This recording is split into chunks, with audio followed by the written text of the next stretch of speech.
Welcome to What's a Beautiful Life Anyway. I'm your host, Jill Bennett. This is the channel that shares ideas to help you live your best life, because life can be beautiful if you live consciously.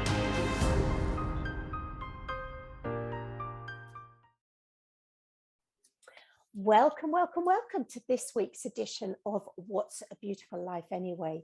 There are many people in the world who are suffering from diabetes, and I am so delighted today to have with me Maureen Chadwick.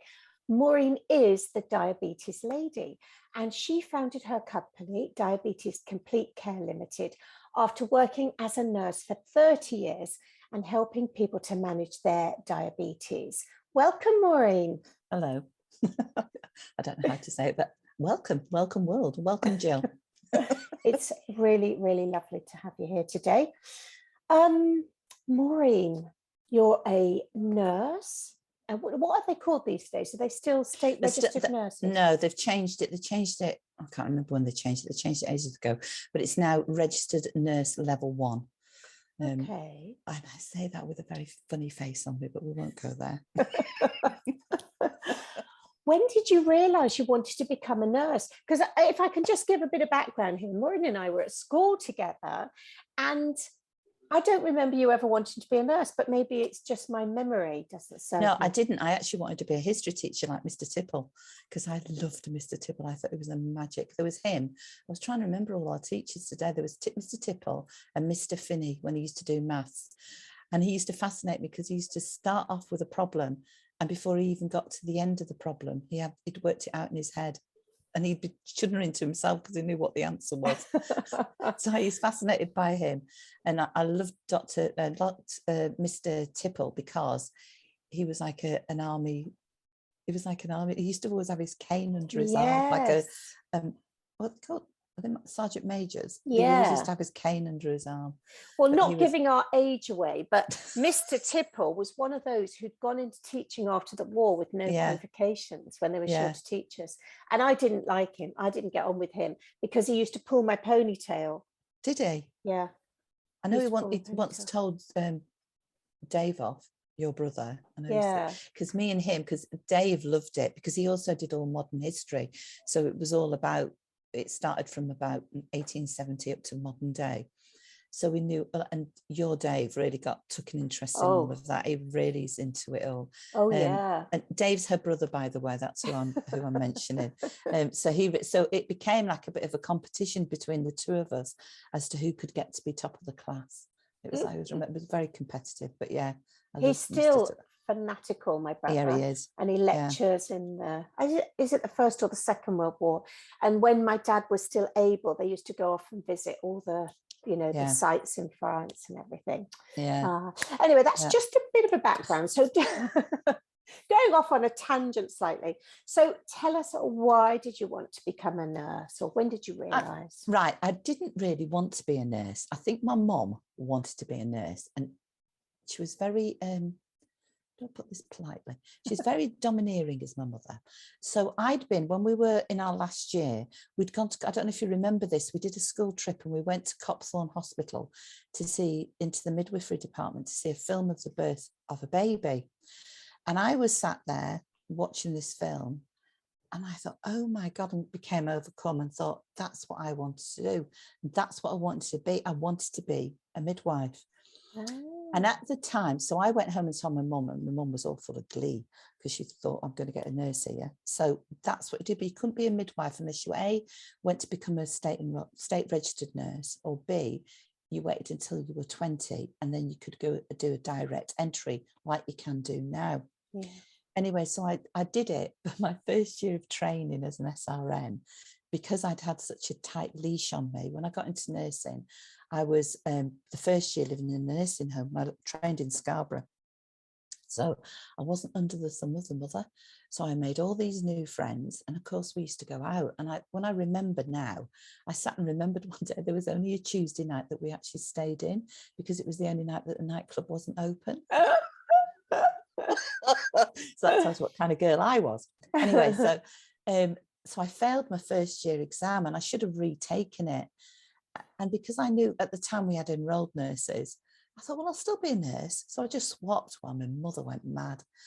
But that's what I did. So for 13 years I was trained. So in 1978, because I started in 76, 78, I qualified as an enrolled nurse. And then for 13 years, I worked as an enrolled nurse, and I was working in theatres, and I was working in obs and gynae theatre.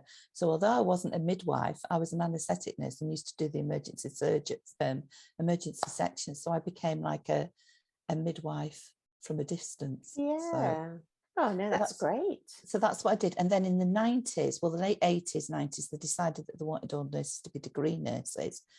And I then became a registered nurse. So that's when I became a registered nurse, because they were trying to get rid of all the enrolled nurses and make it one level of nurse. So I did that. And then when I qualified, I went back onto the gynae wards, and I was so bored, I don't like this. And a role came up for a school nurse who was responsible for 40 children in the Ribble Valley who had diabetes. And our tutor had been a diabetes health visitor and told all of us at the exam stage, none of you get involved in diabetes because you'll kill patients. Which I thought was great. So I then saw this role, because I was a single mum at the time with 2 children. Well, I still am a single mum with 2 children. And there was a job advertised for this school nurse with diabetes, and I thought, well, that'd be good because I'll be at home at the weekends with the children. So that's what I did. And then I went to Booth Hall to do a 1-day study day. And when I went to my interview, because I'd had this study day and I must have remembered it in my head, every time they asked me a question, I just blew them away, because I just by rote said what I'd learnt at this study day. And that was how I got into it. And I got into it and then did further studies. And it was just, I fell in love with it. And people always call it a disorder, like an endocrine disorder. I call it a people disorder, because it especially when you come down to type 2, because there's the different levels, which is what you were going to ask me. So if you want me to stop, I can do, or I can. No, that's all right. That's all right. I mean, yeah, that's the next question I had. So tell us the difference between 1 and 2, right, because so type 1. We have one in my family. So my grandfather and my brother, my blood brother rather than my stepbrother, who you know from school, he had type 1 and my grandfather had type 1. But obviously the more common one today, I'm guessing, is type 2. Yeah. Well, when you look at if you look at diabetes as a whole, sort of like 100%, say 90% of the population have type 2, 10% of the population will have type 1. Type 1 is, they think that there's been loads and loads of research on it, but they think it's like an autoimmune disorder where it used to be like in the winter times when we used to get lots of diagnoses of children with type 1, because it used to be mostly it used to be when I started nursing, anybody up to the age of 35, 45 would be type 1. But invariably, because life has changed, it's not. So you can be in your 30s and have type 2 diabetes, or even a child. So somebody's told me, I don't know what they all are, but somebody has told me there's 9 different types of diabetes now, where there was only 1 or 2. So type 1 is when the pancreas stops producing its own insulin, and then you have to give it artificially via injections. Everybody believes that because you're giving it via, and if there's any type 1s listening, they'll have a duck fit and probably want to knock my head off, but that's okay. But everybody believes that type 1 is worse, purely and simply because you've got to inject the insulin for you to have lifestyle. But the worst one, really, because it's more dangerous and you're more prone, that sounds a bad word, but you're further up the chain, as in life chain or life journey. So you're going to present yourself with other comorbidities. So you could end up where somebody presents themselves, they've got asthma, they've got COPD, they've already had a heart attack or they've had a stroke, and then they find they've got diabetes. So then it's like the chicken and egg. Did you have the diabetes and now you've got coronary heart disease? Or did you have coronary heart disease and now you've got diabetes? So it's one of those sort of like scenarios. But 90% of them, it used to be, I was listening to something the other day, well, the other week it was, and they were looking at the link with pancreatitis or the pancreas and the classification of diabetes. And they're now saying that people not necessarily have got type 1 diabetes, but they may have a disorder with their pancreas, and that's why it's presenting as type 1 diabetes. And they do research into that. I've not gotten into that because that's deep and heavy. I work in primary care. I used to work in primary care when I started with type 1 diabetes, and that's where I got the love of it, because it's so, I just love it. I'm just weird. But when I was doing that, I then went on and did a diploma in diabetes. So I had some background, and we had this lady who used to talk about the anatomy and physiology of diabetes. So she talked about what was normal. She was really wild, because she was a dead slim lady, looked like a secretary, but she got on the stage one day and she went, now this is the mitochondria, and she twisted her whole body up on the stage. So she was telling us how it works in person without diabetes. So what happens is you've got, this is going down to going down to the cell service now. So insulin is used for energy, but it's also used for storing fat if there's extra sugar lying around in your bloodstream. So you eat, so you absorb all the food and metabolize it, and it goes down into simple sugars into the bloodstream. The brain, it then flushes over the pancreas and the brain, right, we need more insulin, so the insulin is produced. At cell level, it has, I usually do this by drawing, but at cell level, it has receptors on the cell wall. As we get older and we change shape, these receptors change shape. So the insulin, who acts like a key to let the sugar into the cell, can't get in, and that's what causes insulin resistance. With type 1, you haven't got any insulin. With type 2, you've got the insulin, but it's not working correctly. So the insulin connects up to the receptor, passes the sugar into the cell, and bang, that causes your energy. And the energy is like you sat there blinking, you're breathing, your heart's going, and you're actually, that's because the reaction of the insulin within and the sugar inside the cell. Okay. If you then, it's not working properly and it can't get in, then what happens is that you get a buildup of sugar, and that it will then get stored everywhere, or it's floating. So that when we do, which was going to be your next question about the HbA1c, is we take blood, and when we take blood, they calculate it because they shake up the blood. I do this simply so it makes it easy. Shake up the blood. We divide it up into bits. There'll be red blood cells, there'll be the plasma, the white blood cells here, and then above it, a percentage of that will be sugar. And it's that percentage of sugar that gives you the result of what your HbA1c is over the last 4 months, because a red blood cell only lasts for 120 days. And that's what they're looking at. So they're looking at the sugar that's stuck to the red blood cell that's in that sample, and then it gives you a percentage of what your blood sugar is running at. Now, okay. So when you do a fasting blood test, and that to determine if you've got too much sugar in your blood. We don't actually do fastings anymore. We actually do random ones, because it's going to give you more of realistic. It's so funny, because when I meet patients for the first time, because I still am working as a specialist nurse, but I work in GP practice. And when they come to see us, they'll sit and I say, right, I'm not a diabetic specialist nurse who points the finger and gives you judgments and wags and tells you off. Don't do that, because I live in the real world. I've worked in community, and you're a person, you're not a robot. I've got guidance and I'll stick by it, but I do it in a softer way because it gets the message across.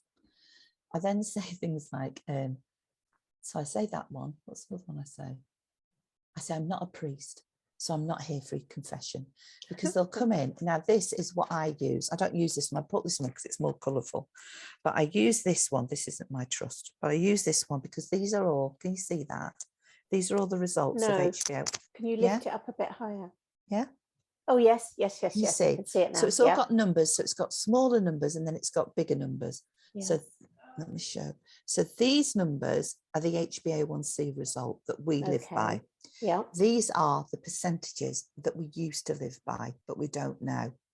So somebody like you and I who haven't got diabetes, we would expect our blood sugar to be between what is a normal blood sugar, between anything less than 6 basically, or less than 5.5 really. Somebody who's got diabetes, whether it's type 1 or type 2, we want them to be in the remit, if they're taking it on a finger pricking, fasting before food, anything between 4 and 7. But we wouldn't be as high as that, somebody who hasn't got diabetes. when they do the result every 3 months, the nice guidance is that you should have it between 48 and 58. That's where you should have it normally. But there are, if you're older, so say if you're an older person with type 2 diabetes and you're frailer, we then have the remit to go a little bit higher, because they've done research around diabetes in the older person, and the way that we metabolize our blood sugars is different, because we don't move and be as energetic as we once was when we were 20. Yeah. I'm 6 in my head. All the patients I see are probably in their 20s, but that's what I'm like. Yeah. So that's explaining what the HbA1c is. Okay, interesting. So now I have read, and actually I have witnessed this with one friend, that type 2 diabetes is reversible. Yes, it is. Okay. It is. They say reversible, but it's not. What it basically is, you've put your type 2 diabetes diagnosis in remission. Okay. Because they have, I've always believed this, because, you know, this is going to sound very weird now.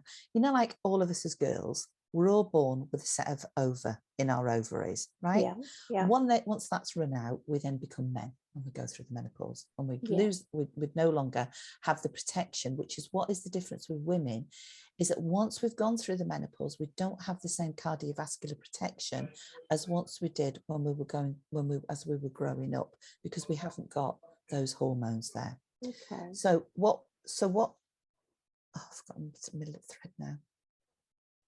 Yeah, so yes, so in my head, the pancreas is born with a certain amount of cells, which is your beta cells in the pancreas, in the islets of Langerhans, that produce the insulin. So the way that I look at this is I've always thought, well, if they're getting it later on in life, does that mean that depletion of cells is happening? And they actually did some research, whether it was this year or last year, and actually found that what I'd been thinking all my working life is actually true, that we get a depletion, and that's why it doesn't work as well, because you're eating loads of sugar, but your body can't work as fast to get all the insulin out to cope with it, and that then causes a diagnosis as well. So there's that one as well. And just to dispel another myth here, people think of people with type 2 diabetes as obese, but it's not always true, is it? No, it's not. I had a man yesterday, and he's of Asian descent, and he was tall, slim, and he got a BMI. I would have said his BMI was probably perfect, but he definitely didn't have type. He wasn't overweight. Yeah. And I have a lot of ladies who come in. I had another lady who I do BMIs, and they're sat there and they've got like a BMI of 22, but they've got type 2 diabetes. Yeah. But there's other factors to take aboard. So we used to call it years ago Syndrome X. They probably still do, but they used to do. And the factors were that you had a family history, you had the overweight, the bit in the middle. Yeah. So that was obese. Your blood pressure was raised, your cholesterol was raised, and I can't remember what the fifth one was, but there was 5 of them. And I sat with somebody the other day and we were going through it all, and I said, look, you've got 4 of the 5, so that's why. But you've had your blood sugar in the correct place. So the reason, but they'd had infection, and this is what people don't understand. So if you've gone through a long period, so say, here's an example. So somebody who's got COPD, which means that the lungs are very fragile. They've got the capacity of getting infections, chest infections, and recurrent chest infections. They're then going to put them on antibiotics, and what will happen automatically is the body will produce its own way of immunity, and the blood sugars go up. But they go up because they're trying to fight the infection. They're helping the body fight the infection. Somebody who's got type 1 diabetes, because this is what we used to teach the kids, that if they actually go up for 3 days consecutive and then drop, you'll probably come out with a cold. And it has been proven, it has been seen. There's lots of little tips that I give people that I've learned, because I've worked in diabetes now since 1991. So to me, that seems like yesterday, but it isn't. It's a long time. And I've worked in so many various areas. I've worked, and I've been lucky that I've been involved. I've been at the top of my tree. So I've actually been a nurse consultant in diabetes.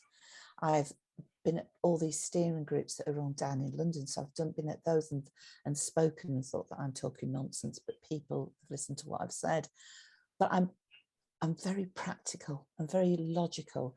I don't see the grey patches. I just see, I see the grey patches. I don't see it as this. And we've got nice guidance and we've got to stick with it. It's what it says it is. It's guidance.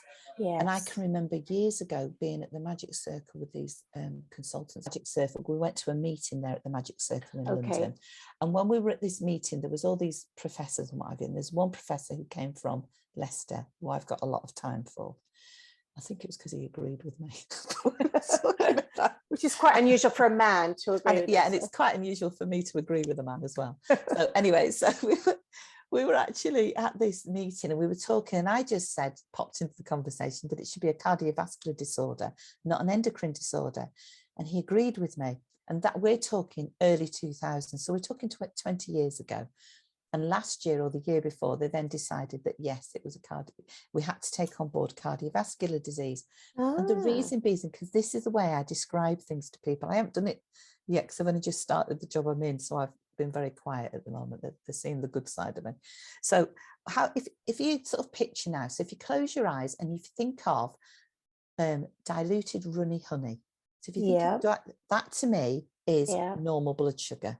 Okay. But then if you think of golden syrup dripping down, that's thicker, that's your blood sugar going up. You then think of black treacle, and then you think of molasses. And that to me is the 4 stages of your blood sugar. So if you think of it like that, you then can understand why we as health professionals, especially in diabetes, get very twitched when we see a raised HbA1c. So when the HbA1c goes up too high, we're all like, oh Lord, like this. So this is making me come on to a different thing, but answers some of the questions you were asking. In the list that you gave me. So I do apologize. No, this is great. This is really good. So if you think about when you get diagnosed, because they have pre-diabetes. Now, the reason that they brought pre-diabetes in was because they realized that people slowly catch a monkey, get diabetes. So it creeps up on you. And then all of a sudden you have a massive heart attack and somebody tells you you've got diabetes. But if we catch it early enough and give you all the education around how to lead a good and healthy lifestyle, you're less likely to tip over into diabetes. So I've had a couple this week that have come that have just tipped over. One's tipped over into pre-diabetes and the other one's tipped over into type 2 diabetes. But previously to that, his control was really good. But what's happened to him, which is what I was on about with the infections, is he's got COPD. He's already had he's a different one. He's got COPD. And what's happened is he got COVID. So in that period of time of his blood test, so this is what I'm trying to say. So when you have your HbA1c and they give you that number is retrospective because it's looking at the last 4 months. So in his last 4 months, he'd had COVID, be it mild, but he'd had it. So his blood sugars would have been raised because they would have been fighting off another infection. He'd had a course of antibiotics, so his blood sugars have been raised. So when he presented himself, where his blood sugars have all been, the last one had been like 39, this one came in at 53. So in your head, you're thinking, hey, there's something wrong here. So I talked to him and found this out from the conversation. And I said, right, you've already kept it within its 30s and mild 40s. I'm going to give you 3 months now before your next HbA1c to get it down again. If you can reverse it, then that's cool. But if you come back and it's still over 48, I'm going to have to give you a diagnosis of type 2. Nice guidance is that you do one HbA1c, you wait a month and then you do another one. So you've got 2 tests. But the way that my brain thinks is, why would you do that when the blood hasn't been flushed out? Does that make sense? The whole new blood hasn't come, but you're telling somebody, this is your HbA1c. I'm giving you 3 months in which to change your habits to get it back down again. And that's what I've done with him. So Maureen, we're running out of time. That's but cool. I just wanted to say, my brother that you know was diagnosed 2 years ago, was it maybe 18 months, as being pre-diabetic. In fact, I think he might have tipped over the edge. And it's because his lovely wife, Nina, who you know, is such a good cook and baker. And she would bake him all these delicious cakes and things, and for my dad as well. And when my brother got this diagnosis, he worked really hard and has reversed it. And now he's just had his first annual checkup since reversing it. And they just said, you're amazing. It's, you know, you've done really well. We do. And it's men that can do it better than women. Yeah. Because when I spoke to somebody, I've got a friend who's a PT, and I was talking to him about it. He said, because women are emotional eaters. I was just going to say exactly the same thing. Yeah. I know I'm an emotional eater. I know I am. And it's just, it's easy for me to, you know, be fed up and eat a tub of ice cream, or go out and buy a big bar of chocolate and eat the whole thing. It's very easy for me to do that. I do it a lot less as I'm getting older than I used to do when I was younger, but I still find it really easy to do, really easy to do. Yeah. Maureen, what can we do? Do you want to quickly give people 5 top tips for things for people with diabetes that they could maybe one of them is, a lot of people don't now, and there's all lots of different theories out there at the moment. There's a theory that if you're over a certain age, that you could because you eat less, that you should intermittent fast. I'm not a great lover of that, because I know how my body works, although when I don't eat, it does work anyway. So what you should do is, you should basically have your breakfast. Nobody likes that, but for me, if it means that you have your breakfast 2 hours after you get up, although some people would go, ooh, it's okay, because you're breaking the fast. You have your fast there, but make sure, you need to also be making sure that when you're eating food that's not going to raise your cholesterol. You need to keep your cholesterol low. So that's another tip. You need to make sure that you go no longer than 4 to 5 hours between each meal that you eat.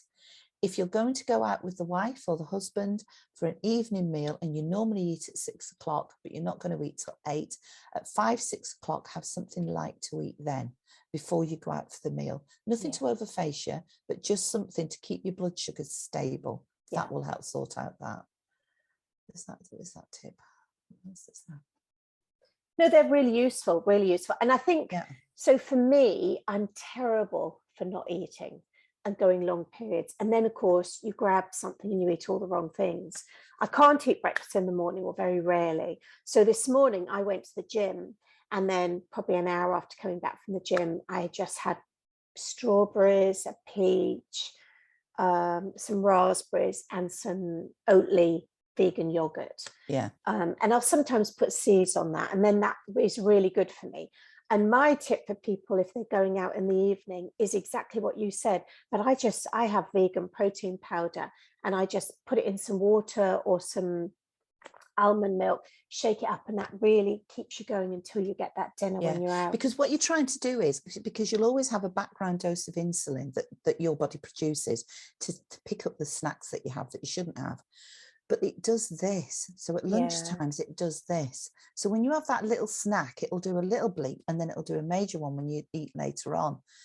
But it is important, even like I've said to you, even though, and with you going to the gym as well, what you have to remember is that you've gone to the gym, your metabolism carries on afterwards. So people with type 1, we get them to have extra carbohydrate snacks before they start doing any gym work, because what happens is 2 hours after they've had the gym, they'll have a hypo, which is a low blood sugar. So you've got to make sure that, like you're doing, which is good, because your metabolism will still be going like this.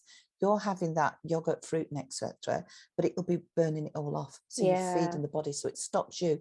Because even without diabetes, you will get the symptoms of type 2, of hypo. Sorry, oh no, I do. Sometimes if I go a long time without eating, I start to really shake. And I know I've just gone too far. So I try and recognize hunger signals, and that's a whole nother subject, isn't it? There's a great book I've just read called Intuitive Eating. And it's all about, you know, recognizing hunger signals, recognizing when you feel full, which I still find challenging, because we were raised in the era when you finished everything on your plate. Cleaned the plate. Worst thing you can teach children, I think. Do you remember that there was that hypnotist, and he used to do a load of slimming stuff? Can't remember his passed away. He used to talk about intuitive eating. That's really he said he used to go by what your body tells you. Because it knows. It knows what you need. Yeah. Maureen, I know you've got a newsletter, Sweet Treats. Well, don't go by that, because that was my web designer that put that on there. Oh, okay. But what she forgets is that I work, and I'm working now 4 days a week, whereas I was trying to do 2. So I've gone back into the realms of the NHS, but I work as an independent diabetes nurse. But so I don't have the time because my brain's overloaded. What I do need to do, but I am going to try and do, is do a Facebook group. I know not everybody's on Facebook, but I can be accessed there. They've changed the way the pages are at the moment, which is a nightmare, and I've got loads of rubbish on there that I need to sift through and sort it out. But there are other ways. You can always get me, because the diabetes lady's there. If you've got a query, you can go on my site and I'll answer your query if you've got one. I shouldn't really do that because it is my work, but if you were to book me for a session, I do an assessment, I do an interpretation of your blood results, and then I do a consultation, and that's what I do. And I also offer follow-ups. Brilliant. And I also do education sessions, and I call it Diabetes Around the Table, which is about you and a few others, and you sit around the table and the person with diabetes talks about the diabetes, because people living with people with diabetes think they don't know what they're talking about. Yes. And you're right, that's really key, because it's so easy. It's a bit like, I don't know, not drinking for a month, and you go out with friends and they're like, oh, go on, have one. No, I'm not drinking for a month. And if you're diabetic and someone's like, oh, 1 chocolate won't hurt you, well, they don't want to have a chocolate, because if anything like me, they can't stop at 1. Anyway, we really are out of time. So Maureen, I will post a link to your website on the podcast channels along with the show notes. And just thank you so much for joining us today. Well, no, thank you as well for inviting me. Absolutely fascinating. Absolutely fascinating. All right. Take care of yourself. Thank you. Thanks for listening, and tune in again on Monday for the next episode.